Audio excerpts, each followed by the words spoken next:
We're going to let my co-host do a little bit of talking because we've had kind of an accident here. So go ahead and talk, and I'll be right back. Okay. Um, well, welcome. We're continuing our discussion of flood myths and things like that. We're going to be doing some comparing and contrasting of the earlier Sumerian myths, Mesopotamian myths with the biblical myths, and a few other things as well.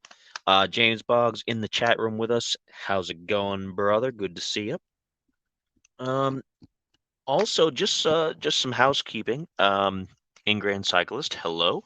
I know that you got a vacation coming up, brother, and I'm wishing you a good time. Um, but yeah, housekeeping stuff. Remember that you can always watch other episodes of this Uncanny Earth on demand whenever you want. They're on YouTube. I believe they're all going up on Spotify slowly still, but they're all on YouTube. And we have a lot of other content as well. We still have the Spirits Club. We have the Monday podcast. We have the new morning show that's daily. Um, Everything is on demand. We both have Twitch channels, so all that's good stuff. As for me, I'm doing very well. Um, it's been a bit of a stressful week, um, but nothing that I can't handle. And I'm looking forward to talking to you guys tonight because I know Rob's got the biblical aspect handled on his end, but I love the Mesopotamian Sumerian stuff dealing with the flood and dealing with Utnapishtim, as they called him, and a few other things. And I don't want to get too far ahead of myself. I want to wait until Rob finishes what he's got to do. And but yeah, it's been good here in Ohio. The weather is starting to cool down just a little. And yeah, yeah, good stuff going on slowly but surely. And I'm 100% looking forward to the weather being a little bit cooler and not quite so out of control. Because it got some pretty hot days here, and we're still getting the effects, various effects from like the hurricanes and things, like the hurricanes that we don't get like everything that happens with hurricane, but there's ripple effects that happen with weather. And so we'll get extra rain, we'll get extra storm systems and things like that, and we'll get stuff that happens because of hurricanes going up the coast. So hopefully, if any of our listeners out there, any of our watchers are in those hurricane areas, hopefully you folks are doing okay, and hopefully you're safe and you're weathering the storm and all that good stuff. Welcome also to Z-Man and Apple. Rob is going to be right back. He had a last minute mess that happened, probably a spill or something like that. I could see him scrambling a little bit on the camera there. Um, so he's going to be back in just a minute. Chilly here today, I would imagine, because you folks, your weather systems are pretty close to ours, um, and I would imagine that you're mirroring us as far as how the weather is changing. Um, but yeah, so fall is here. Fall is here. It was a bit late this year. But let's dive in a little bit. We're gonna get started, and when Rob gets back, he can take over. So flood myths. Flood myth. We've talked recently about Noah and about how potentially it wasn't that the whole planet was necessarily covered in water, but that it was worldwide localized flooding, which makes sense. And it was something that was known far back, all the way back to Mesopotamian days. I'm trying to look for a date here. As far back as between 2 and 3000 BC, they knew about the flood stuff. And looks like Rob might be popping back in just a minute. I'm going to pause so I don't get too far ahead of myself. I don't want to rain on his parade there. Um, but yeah, so it shows that there's been a history kind of ingrained in our memory. I don't want to say necessarily a racial memory, but a cultural memory of flooding from the distant past that's affected us on a worldwide stage, regardless of whether it actually happened across the entire planet. But it did happen widespread enough that many different cultures remember it. The Native American culture remembers it. The South American cultures remember it. They remember it, of course, in the Middle East. Um, and there's Asian cultures as well that have their own flood myths, which is super interesting. And while they might not all be exactly from the same time period as far as geological evidence, they are all very similar in the story, in that a few people were warned. They got to salvage as much as they could, their families, their crops, the local wildlife after a fashion, and from there they continued civilization.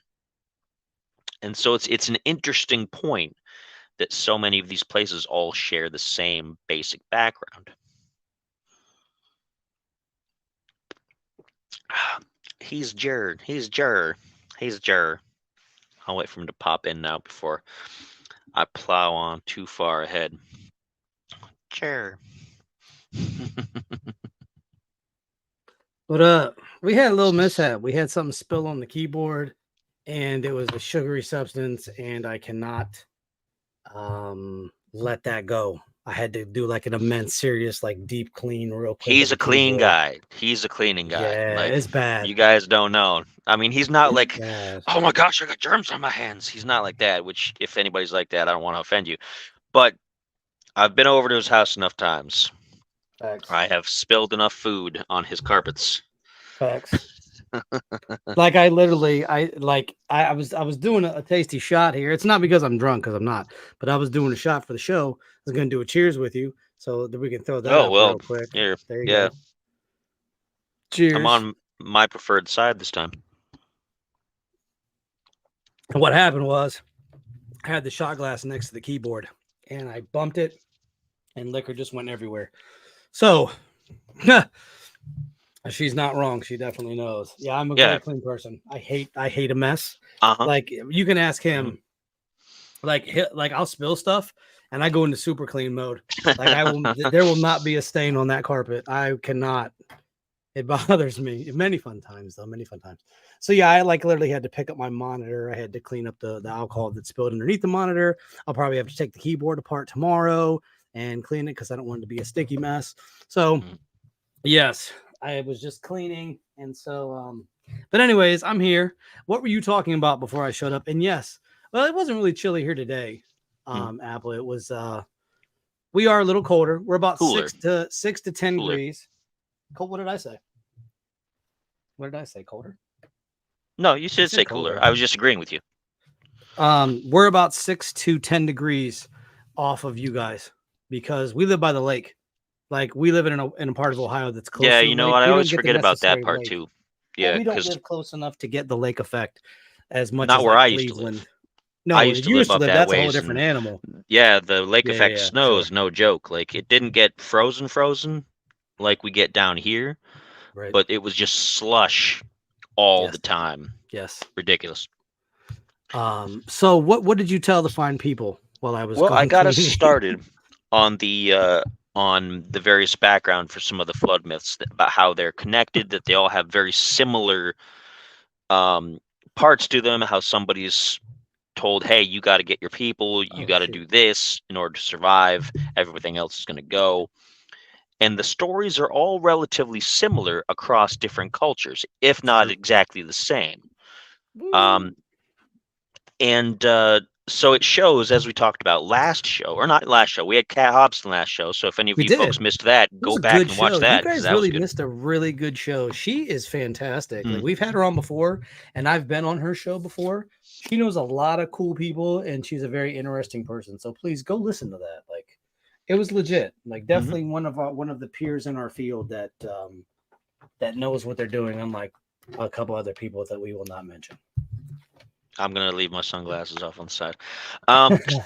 Oh, and yes, I would want. And listen, Dawn dishwashing liquid is the god tier of cleaning fluids. Just so we're clear, it'll take up Well, any yeah, stain. absolutely. You don't buy anything else. Told you. Why would you? Told you. Told you. And Why would you yes, buy anything else? 53 degrees in Central WV at the moment. That's pretty freaking cool. Right now, it's probably, I would say, like 50. I don't know. We're probably sitting in like a comfortable 60 degrees. It's weird. Yeah. Ohio has weird temperatures, but it's nice. I got the windows open, and yeah, well, I have to, because if not, you guys will hear the fan, and I'm a stickler for noise. So what we're talking about tonight is we're talking about Noah himself. We're not just talking about the flood, even though the flood will be part and parcel to what we're talking about tonight, but it's more upon the man that we are going to be talking about. And I also want to say that I am I'm going to set a date for this here real soon, but I'm going to be going over the Bible, the Quran, the Torah, all of it. And I'm going to be posting YouTube videos. We're going to have a little study group where people can I've been waiting for you to do this and interject, and we're going to have conversations, Old Testament, New Testament, universal reconciliation, universal salvation, which I believe personally, but that's me. That's just me personally, but we're going to talk about that. We're going to talk about the Quran. We're going to be talking about the Hadiths, which is like the Genesis on the Quran brought by many different authors. We're going to be getting into, I have a copy of the, what is that called? Oh, I've got it covered up. The Bhagavad Gita, I want to say. I hope that sounds right. I have Bhagavad Gita. Yeah, Bhagavad Gita. There's like an extra consonant in there somewhere, because there's like 12,000 consonants in the word. In like one word, they'll be like, in any like Hindu or Buddhist word, there's like 32 consonants and 16 vowels, but they're together and it doesn't make any sense. But anyways, I shouldn't say that. But anyways, we'll be going over that. I have multiple copies of the Quran. We'll be doing like a Bible study basically, but it'll be a Bible study for knowledge, and it won't be one that's going to be argumentative. And if people are getting argumentative, they can go somewhere else. That's not what this is about. This is about just discussing, breaking down the different books. We're going to be breaking down Genesis, Exodus, Leviticus, Numbers, Deuteronomy, the first 5 books, which Moses wrote. Then we're going to break down the lesser prophets. Then we're going to break down the later prophets.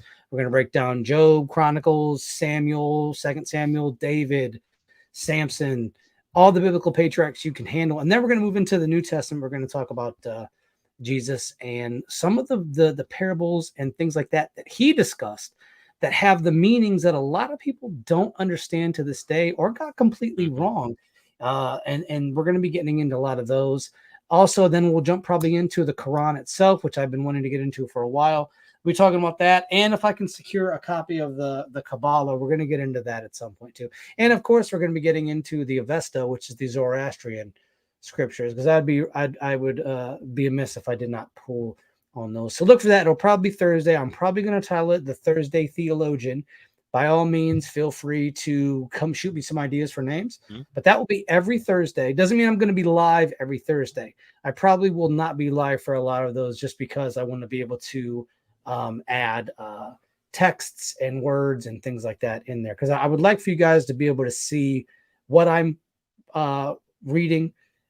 And I want to be able to maybe get a camera. So I have 2 cameras, one for my face, one for the book. And we're going to go over that. We're going to have a lot of fun. I'm really looking forward to this with you guys. With you doing that on Thursday, that means that there's going to be a switch on another show that's usually on Thursday, because I've been waiting for this. Because we talked about it before that you thought about putting it on Thursday. So I was like, okay. So that means that the Spirits Club will be moving to Sunday. Oh, I'm sorry. I did not mean to. Oh, no, that's fine. You mentioned it, and I was like, okay. So I've been thinking about it in my head what days we still have open, and I don't want to have like competing stuff to have people have to be like, oh, I want to watch this. Oh, but I don't want to miss this, and then have to try to catch up afterwards. So when you debut that, then the Spirits Club will start moving to Sundays. So we'll have our week of content is filling out more and more. And that's good, because I wanted to be able to fill out another day in the week. And perfect. And I will also, I'll let you guys know, it'll probably be late October, early November. I would like to do a couple episodes and get a couple episodes stacked up. This way I can drop one every week. Make sure you're checking in that. That'll be on this Uncanny Earth YouTube page. So please, if you have not subscribed, please subscribe to our YouTube page. It's right there on the share, ticker. subscribe. Yep. We've got comment 2 pages. They're both comment. connected. We love comments, we like shares, we like subscriptions, all that good stuff. It doesn't cost you anything. It does not. But it helps us in the long term reach a 100%. wider audience. The more people we get, the closer we get to being able to monetize both channels. Yeah. And then we're living easy, theoretically. Because I have an idea where I want to take the Thursday Theologian that I can't talk about in here. Not that you guys would steal my idea, but I don't want somebody else seeing this and stealing my idea because it's a solid one. It's one I haven't seen anybody do yet. And so I'm kind of getting a calling to go do this. So I'm probably going to do that. And so be on the lookout. I will let you guys know like a week or 2 in advance. I got to come up with some music. I got to come up with a loading screen. So I might talk to Spider here because he's done a couple of those already for the show. So get some good music going. And then it'll probably I wouldn't mind having some classical music behind that because I want it to be a very mellow show. I don't want it. I'm not going to be. You're not going to see me like Kenneth Copeland looking like Dracula. Like with the Spiritualist, when I was running that, it was just quiet. It was just the logo. Yep. Get in, talk something serious, and that's what it was. So that's it. And like I said, this is going to be stuff you can share with your friends, family, whatever, what have you. So just want to keep you guys up to date. I'm really excited. I've been wanting to do this for a long time. And I've been pushing him. I've been like, I think you got to do this, like behind the scenes. Like, yeah, I think it's good. So and you guys know me. You guys know that I'm a Bible type of guy. Doesn't mean I'm like a perfect person. So let me just put that out there because I'm not by any means. So I don't want. This is why I was so hesitant to discuss it because there is with the Bible anyways, the other books, I don't hold belief systems in there. So they're not as personal for me. So I can look at them objectively and so forth. But with the Bible, I want to make sure I'm giving you guys the information correctly because that would weigh on me if I gave you any inaccurate information. And I also welcome any comments. If you said, hey, this translation doesn't fit, you should look into this. By all means, I'm not against it. I will always be here to make sure that I am kept on track, and I expect you guys to keep me on track. So yes, the Thursday Theologian will be happening late October, early November. I want to make sure that I'm bringing you guys the best possible content for this kind of stuff. So yeah, I hope you guys are happy. I know my co-host is probably happy. He's looking forward to that. I listened to a lot of his Saturday spiritualist stuff, even though I couldn't listen live because I had to be at work the next day. But I listened to it a couple of days later just to kind of get a gist of the things that was going on. So yes, tonight we're talking about Noah, which is a perfect segue into talking about Noah. Now, most of you know Noah from Genesis 6. We all know the Noah man. We all know that he built an ark for God because God saw mankind and God said, all right, I've had enough of this. I'm very disappointed that I made mankind at all.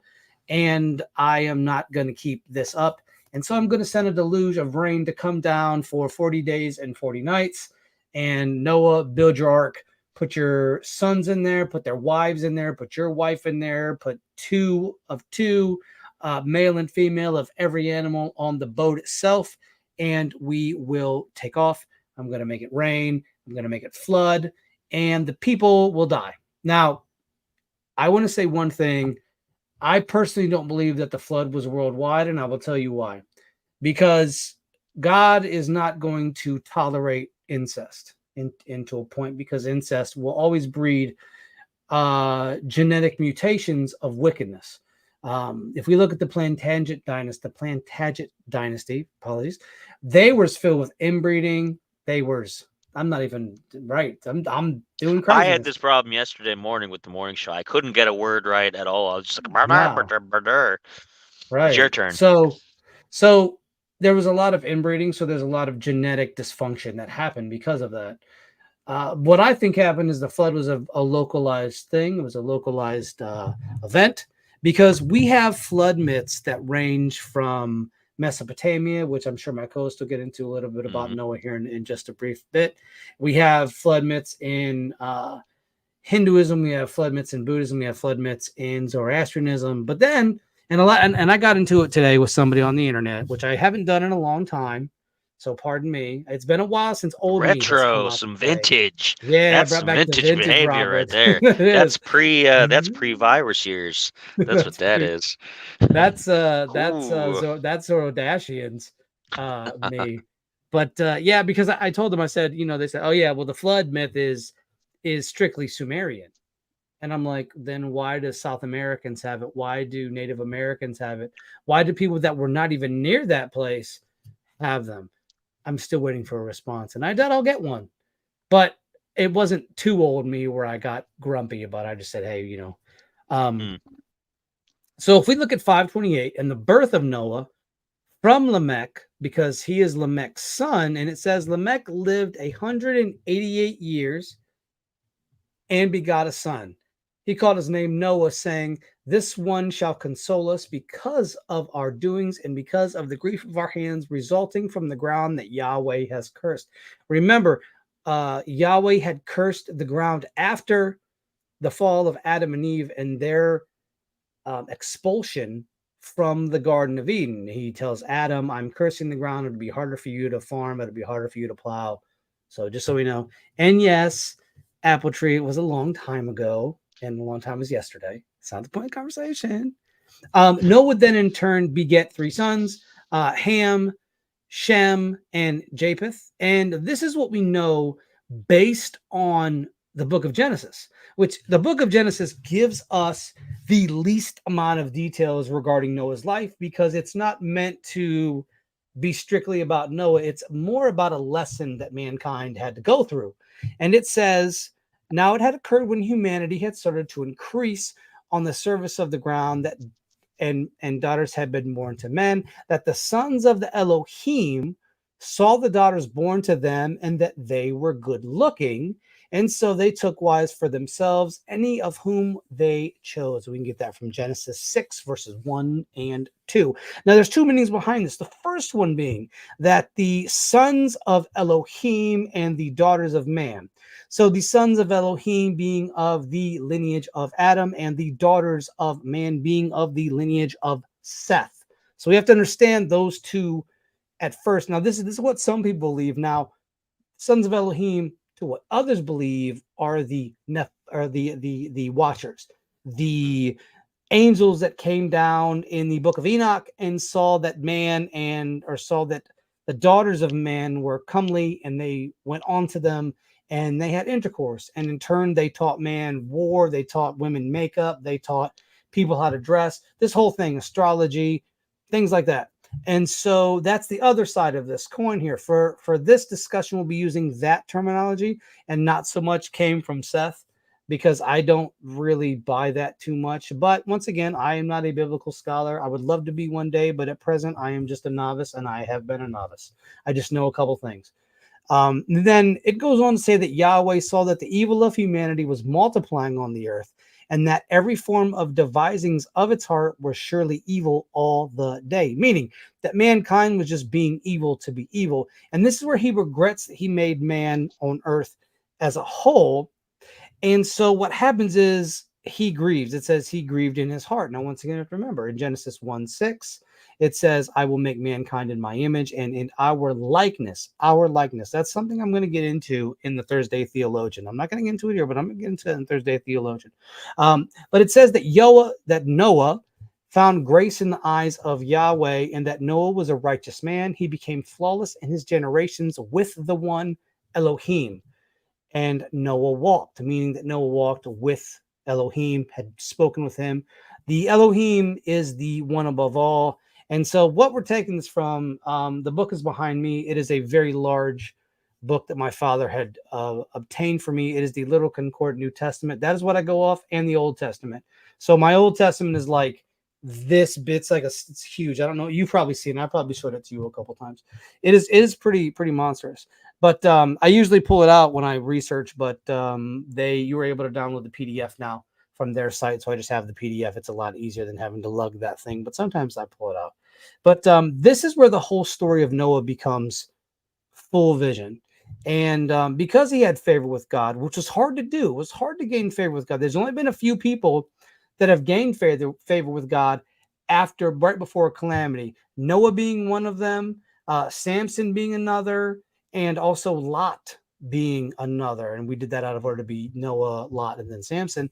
Lot being there when when Sodom and Gomorrah was destroyed. So something else that we're going to get into. But he goes on to tell Noah, he says, make for yourself an ark out of sulfur wood. With nests shall you make the ark, and you will shelter it from the inside and from the outside with the sheltering coat. This is how you shall make it. 300 cubits, the length of the ark. 50 cubits is its width, and 30 cubits its rise. Now it narrows from its middle, and you shall make it into a cubit, shall you finish it from above. And these are all measurements that can be traced. You can look these up.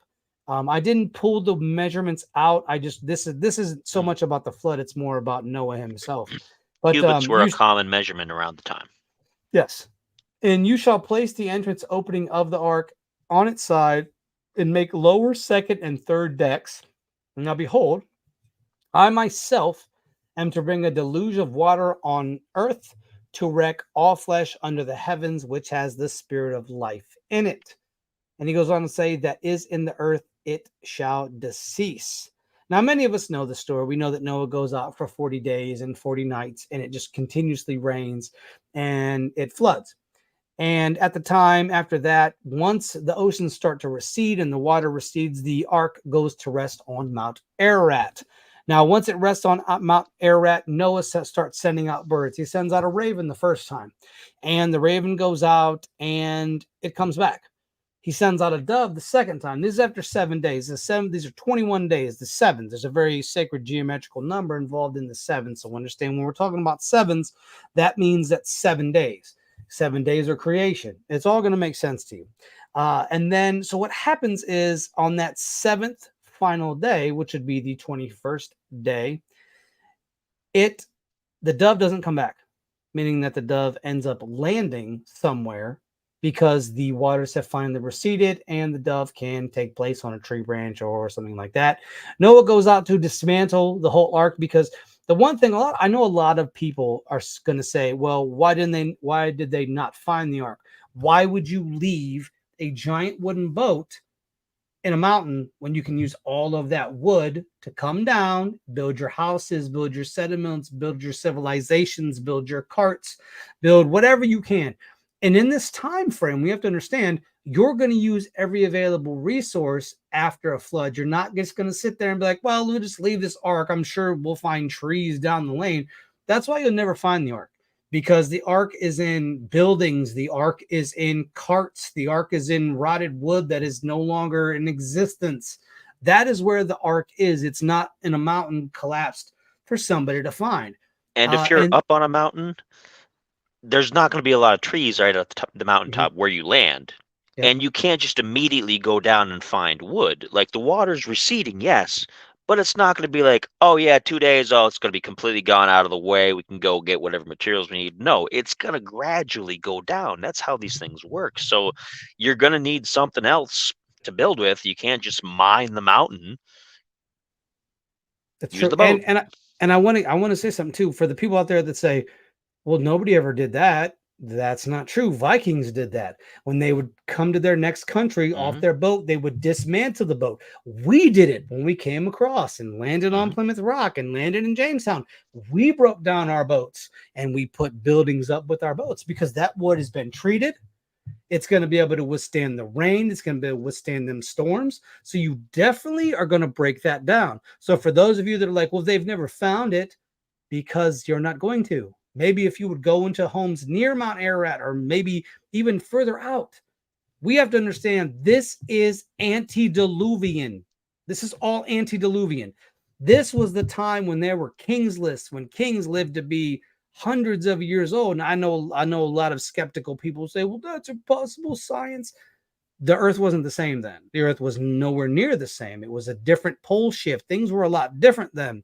Oxygen content and everything. Yes. We've talked about it before.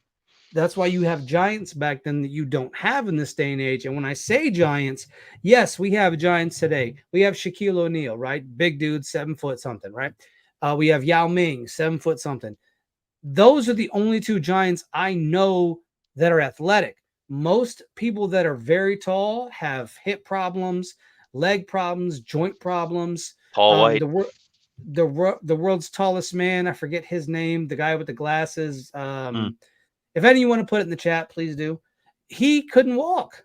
So it's like, but these are 12, 11 to 15 feet tall men that could fight. The Rephaim were warriors. The Philistines were warriors.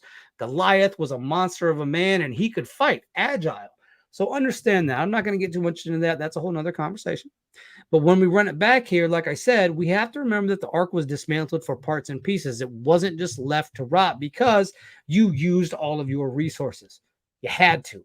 You wanted to survive in a time and era after a global flood or a Robert Wadlow. Thank you, sir. I appreciate you, James. And it's good seeing you, James. Welcome. I didn't say hello, and I apologize if I didn't. So thank you for that comment.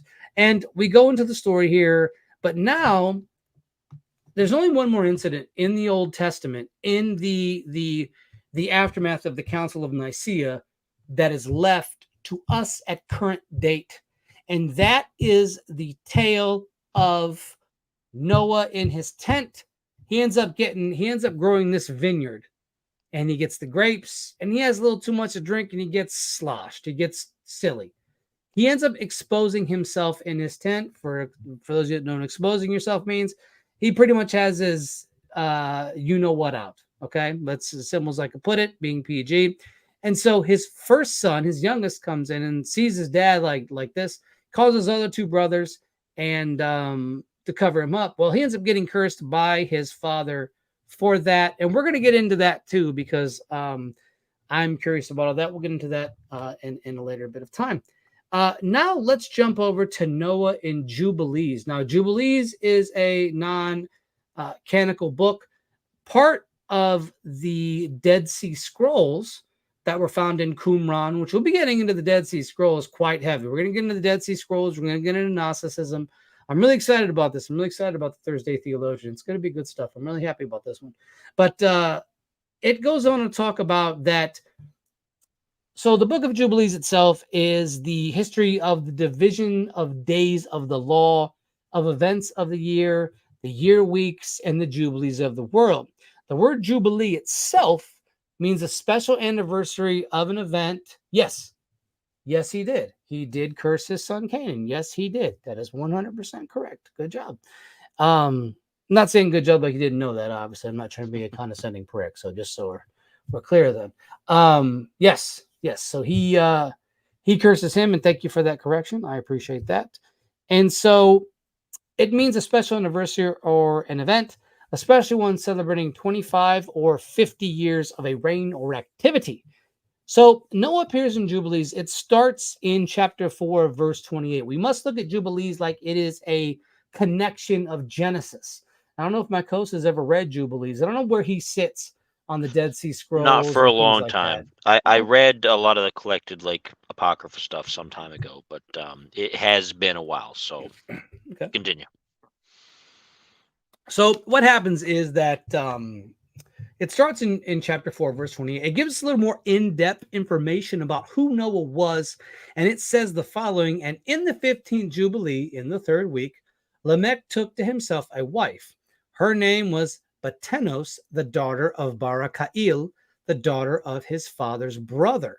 And in this week she bare him a son, and he called his name Noah, saying, this one will comfort me for my trouble and all my work, and for the ground with which the Lord hath cursed. And then it goes on to talk about his 3 sons. But unlike Genesis, this story deals with the fallen angels. And in Noah, and in Jubilees 8, verse 2 through 3, it says, and the son grew, and his father taught him writing. And he went to seek for himself a place where he might seize for himself a city. And he found a writing which former generations had carved on the rock. And he read what was thereon. And he transcribed it and sinned owning to it, meaning he copied the words that the watchers had wrote down on these tablets that weren't supposed to be known. And the watchers, what they had done is they left 2 tablets, one fireproof and one waterproof. And so when the deluge ended, these tablets were left, and so they were found on a rock.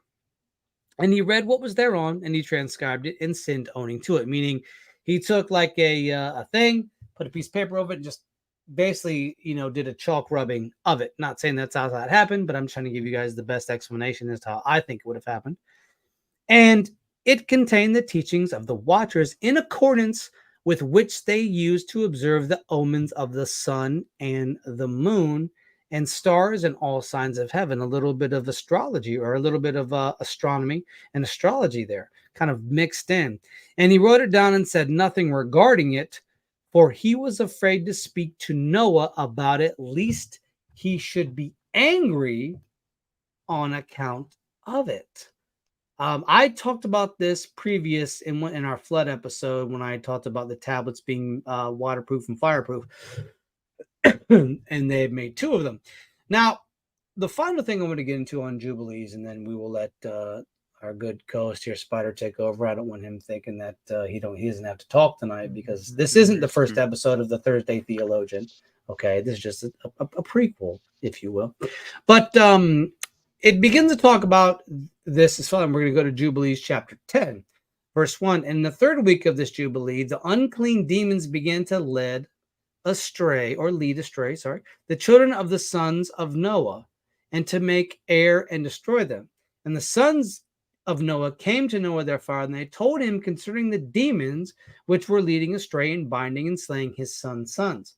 And he prayed before the Lord his God and said, God of the spirits of all flesh, who hast shown mercy unto me, and hast saved me and my sons from the waters of the flood, and hast not caused me to perish as thou didst the sons of perdition, the Watchers.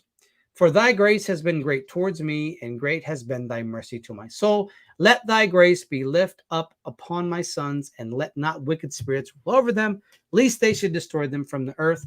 But do thou bless me and my sons, that we may increase and multiply and replenish the earth.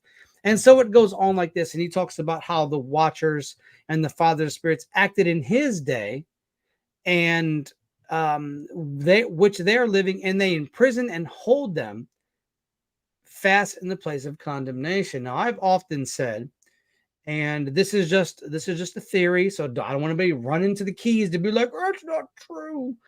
I personally think that if the Watchers are in prison, they're in prison in Antarctica. Because what better place to hold something than in a place that nobody knows a lot about? You wouldn't hide them here. People would find that out. But in a whole place where you have to have clearance and everything else, and every country in the world has a stake in Antarctica, you got to kind of think about that. I'm not saying they're there. I want people being like, "Oh, you said it, so it's got to be true."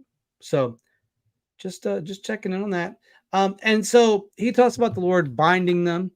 And the chief of the spirits, Mestamiah, came and said, Lord Creator, let some of them remain before me, and let them hearken to my voice, and do all that I shall say unto them. For if some of them are not left to me, I shall not be able to execute the power of my will on the sons of men. For those are for corruption and leading astray before my judgment, for great is the wickedness of the sons of men.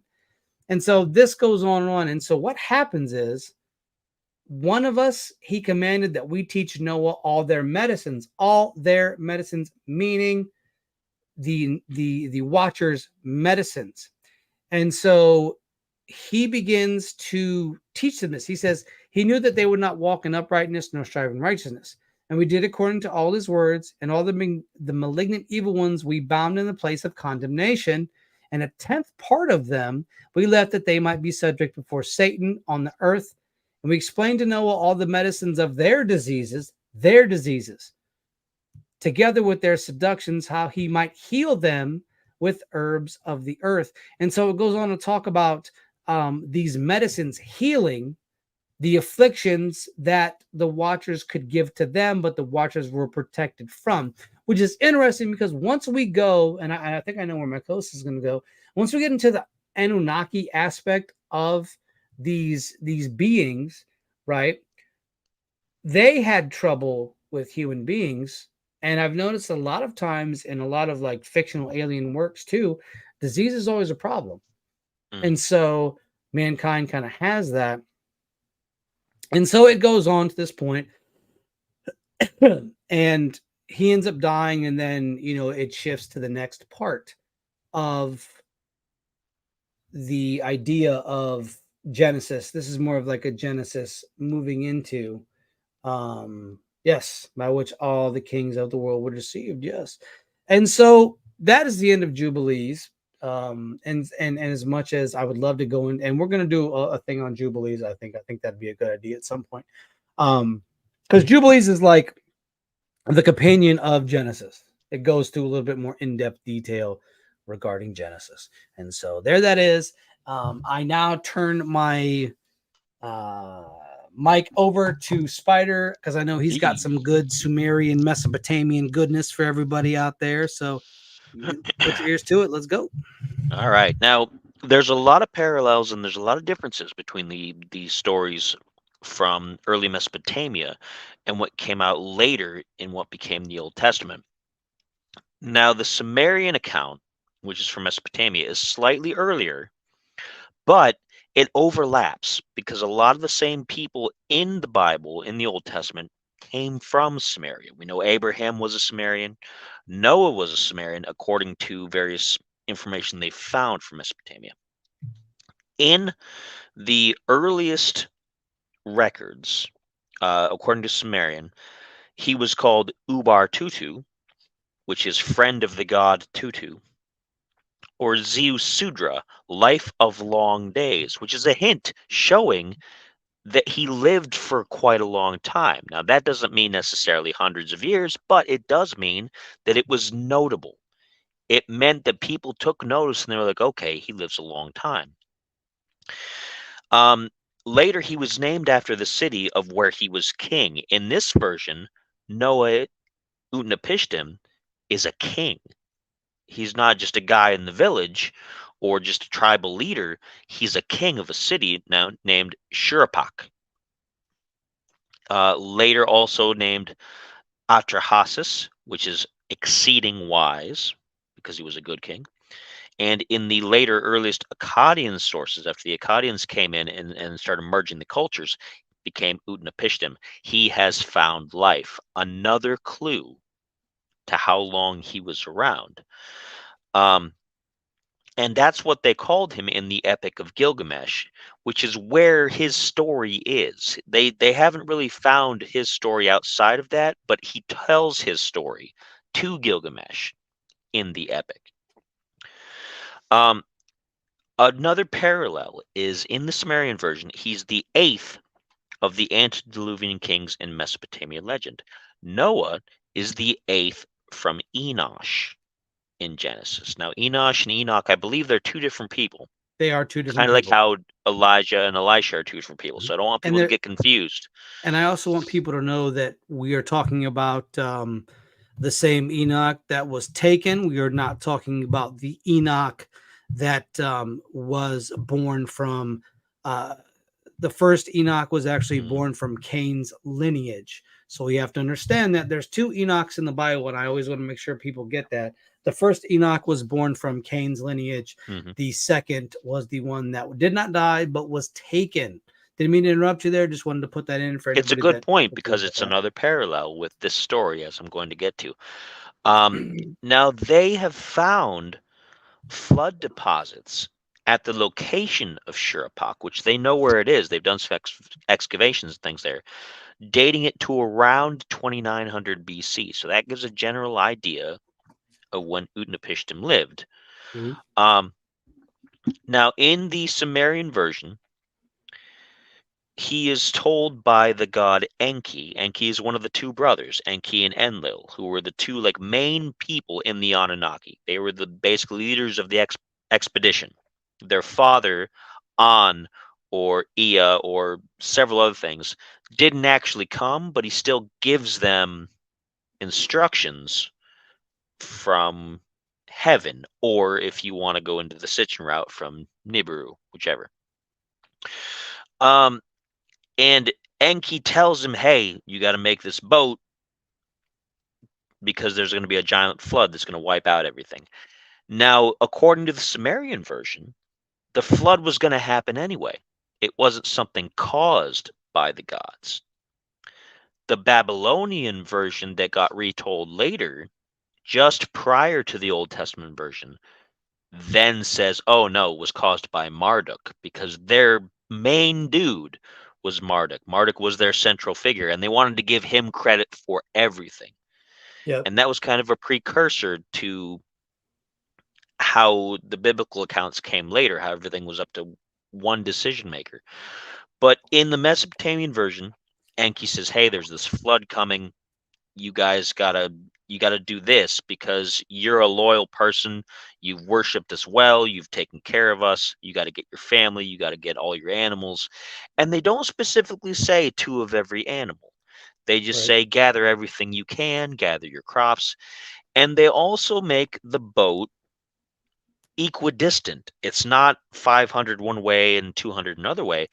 It's 200 feet in length, width, and height, with a floor space of 1 acre.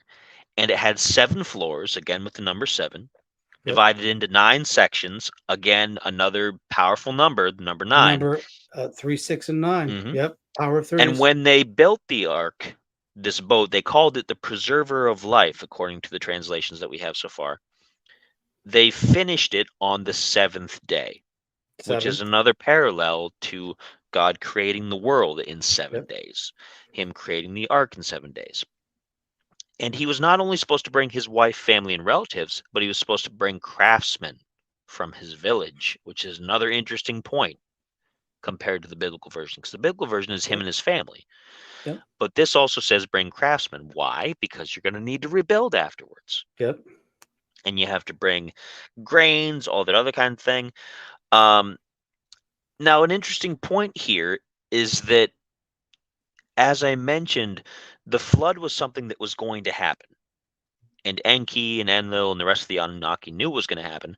The rest of them, specifically by the order of Enlil, were just not going to tell anybody. They're going to like, you know what? We're not going to tell them, because Enlil specifically did not like that when he was in his palace on planet Earth, that he could hear the humans mating doing the business outside his window. Yeah, he was kind of grumpy that they'd made them or raised them up or did what they did to make them servants, because they were doing what they were doing to reproduce. And he was like, that irritates me. I don't like it. That's because he wasn't getting none, so he was mad about it. Could be. There's a little bit of drama in the Anunnaki stories between the brothers and a couple of the female members of the group. Yep.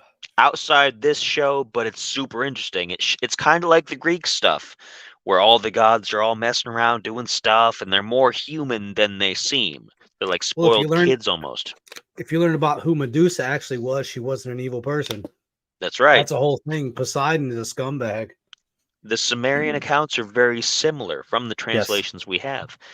And so Enlil was like, we're just not going to tell them. Let the flood wipe them all out, start from scratch. And Enki was like, I can't do that, because these people, they help us. They work for us. They're loyal people. So he went behind everyone else's back to warn Utnapishtim that, hey, this is going to happen. You got to do what you got to do to preserve your species. The story continues very similar, again, to the story of Noah. After 12 days on the water, rather than 30 days or 40 days and 40 nights, he opened the hatch of a ship and saw the slopes of Mount Nisir, which is, I don't believe that's Ararat. I believe that's someplace else. Go ahead. How do you spell that? And I'll look it up while you're... Nisir. Now, I could click on it right here because there's a link to it, but I'm going to continue going. I don't want to lose the momentum here. He rested his ship on it for 7 days. So the ship landed there on the peak, but the water was still too high, so they couldn't go anywhere. They just kind of hung out there like it was just an island poking up, basically. So, real quick, Mount Nasir, also known as Mount Namush, is mentioned in the ancient Mesopotamian epic of Gilgamesh. Is supposedly a mountain known today as Pir Omar Gudrun, and it is near the city of Suleymaniye in Iraqi Kurdistan. And it has an elevation of 2,588 meters, which translates into 8,490 feet. So we're talking about Iraq, Kurdistan. That jives. For that location. That jives because Where's the word? I gotta make sure I say it right. Shurappak, which is the city that he was king of, is in southern Iraq. So it's the same general area of the world. Yeah. And like I said, Utnapishtim, being a legendary king from Shurappak in southern Iraq, would make sense since, the boat did not go very far. You're right. The boat So, which didn't go again, very far. localized flooding probably. I mean, it's Yes. probably flooding as far as you can see. I think But that when God did this, and this is just conjecture, this isn't me knowing the mind of God. I think he because what we have to understand, and I don't mean to interrupt your fire, give me 1 second, and then I'll get back to it. What we have to understand about the Old Testament is that it is a history of the Jews and nobody else. There are people that aren't Jewish that dwell in the Bible. If we read, it says that the encampments the Jews made, foreigners could come in. They had to respect the customs, respect the God Yahweh himself, but they could come in, they could eat with the Jews, they would give them food, shelter, as long as they respected their beliefs and customs. So when we look at this stuff, and I want people to understand this, the Old Testament is for the Jews. It is not meant for the Jewish anybody people. else. It is meant for the Jewish people, much like when Christ came, he came for his people first. And it wasn't until Paul that everybody else was saved. However, there are there are many exceptions to this rule in the New Testament. One being the Samaritan that touched his cloak, and Jesus felt the power leave out of him. And he said, "Who touched me?" She said, "It was me," and she wasn't even a Jew. So we have to understand that God loved all people, but the Old Testament is about the Jews. It is not about anybody else. No matter if you have the Chaldeans, or you have the Philistines, or you have the Rephaim, the centralized people in the Old Testament are the Jews. So, and it's a history of that. It's a history of preserving the people that it was meant for. And that's what people don't seem to get. They're like, oh, well, Leviticus says I can't have tattoos and things like that. Well, it's not talking about you. It's talking about the people at the time. Because of very specific cultural reasons, because that's survival. And also, and he brings up a good point in this, the Old Testament is a survival manual for the Jews. Shellfish, for instance, a lot of people like to throw this out there. They like to throw the homosexual argument out. That is because this was a group of people trying to survive. So if you have them going against survival techniques, right, you want to populate. So you want to have man and woman, right? You want them to populate because you're a people. You don't, if you are a small people, notice Egypt took them. The Philistines ran in, took their ark, and dipped and held the ark. Literally took the Holy of Holies and took it from them. We read in the Old Testament about how many times God said, you know what? Okay, I'll give you a king. I'm a king myself, but you want something material. Okay, I'll put you in bondage, or I will have them sack Jerusalem, or I'll have them destroy the temple, both the first and the second. I'll destroy it because you're not listening. And so understand that when you're reading these passages, don't be so quick to say, oh, well, that's stupid. I can't eat shellfish. That's dumb. Try eating shellfish with not properly cooking it and see how well you fare without properly cooking it. They didn't have the cookbooks to process cooking Consider shellfish. the environment. Consider like the way that the Middle East was a little bit more lush then, supposedly, as far as we believe, but it was still a very arid landscape. Yes. You can't preserve things as well in that kind of heat. No. They didn't have refrigeration. You leave shellfish out for 15, 20 minutes in a desert climate, it's spoiled. You're going to get sick. You're going to die. And so that is what a lot of this stuff is that people don't understand. It's laws and rules for the Jewish people so they could survive in a place where death was around the corner. So anyways, continue. I just wanted to let that out there because all I good think points. it's a good reference. All really good points. So on the seventh day, where after he's landed his ship on the peak of Mount Seir, he sends a dove out first to see if the waters receded enough. Dove comes back, didn't find a place to perch. He then sends out a swallow, so it's not the same. It's not the same bird. Swallow goes out, doesn't find anything, comes back. On the third day, he sends out a raven. Now, ravens classically, and the idea of this has carried all the way up into the Vikings, so it's been around for a long time. Ravens were known to be wise. They were known to be intelligent. They were known to be smart. And so he figured, hey, I'm going to send this. This is the smartest of all the birds that I've got. If it can't find anything, then I know there's nothing out there. But if it does, we're good. He sends it out. It circles. It doesn't come back. So he knows, hey, we can come out now. He sets the animals free, makes a sacrifice. The gods come, and because he had preserved the seed of man while remaining loyal and trusting to his gods, reluctantly for some of them, he and his wife were given immortality. Very similar to Enoch. They don't say specifically, but he tells it in the Epic of Gilgamesh that he was taken up into a place that was kind of like paradise. And when Gilgamesh finds him, it's in a paradise kind of place.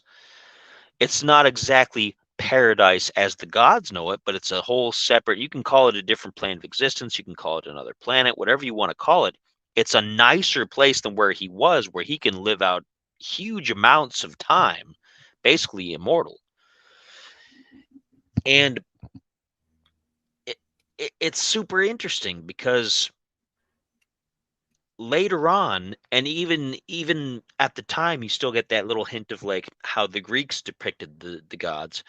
Enki says, oh yeah, I didn't actually warn him. I just, sent him a dream that warned him so that he would still look good in front of everybody else and not be persecuted.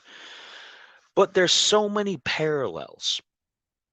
It's so similar, but it's different because as time went on, the needs of the people were different, and they needed to see things from a different viewpoint. They needed to understand things different. And by that point, by the time the biblical narrative came around, the Babylonians had already been saying, no, one person was in charge of all this. It was Marduk. Marduk's the supreme of everything. He rules all the other gods and all that other kind of stuff. He didn't require your desecrated viscera either, so. Right. If you believe Sitchin, which again, his translations are kind of, iffy. Sitchin says that there was a fight among the various Anunnaki astronauts, which Marduk won the support of everybody and ended up becoming in charge, and thus rewrote all of the histories that came after to make him look better. Because after the victor. After the Sumerian accounts, Marduk becomes the central figure, and he becomes, from Babylon onwards, it's monotheistic, which then becomes eventually part of the same narrative that becomes the biblical stories. You can make a case if you want that Marduk and Yahweh are the same, but I'm not going to go there because that's religious stuff that I don't want people to be upset about. This is all just theoretical. But it's an interesting point, and it just shows that there is more to the story than we know. There it is. We hope you've enjoyed this episode of This Uncanny Earth. I apologize for like the first 5 minutes that I was not here. Cleaning up a mess was very important because I don't want to have a messy keyboard, so I had to clean that bad people really have no idea. None. When he says it was a huge priority. Yes. Yeah, it was more important because without a keyboard, I don't have a show. So without a keyboard, I don't have a show. So I had to make sure that I had that keyboard cleaned off, wiped down, and done. But yes, join us. Oh, appreciate you, Ingrain Cyclist, man. I hope everything is good with you. I haven't seen you for a long time, man. Once again, wish him a good vacation because on Sunday he's going to the beach. Loves the beach. Going to the James, beach. it's always a pleasure to see you. I will be back down there, and I would definitely like to meet up. I wasn't able to do that last time, but and I didn't forget your email. I got it, and I will definitely be in contact. Apologies.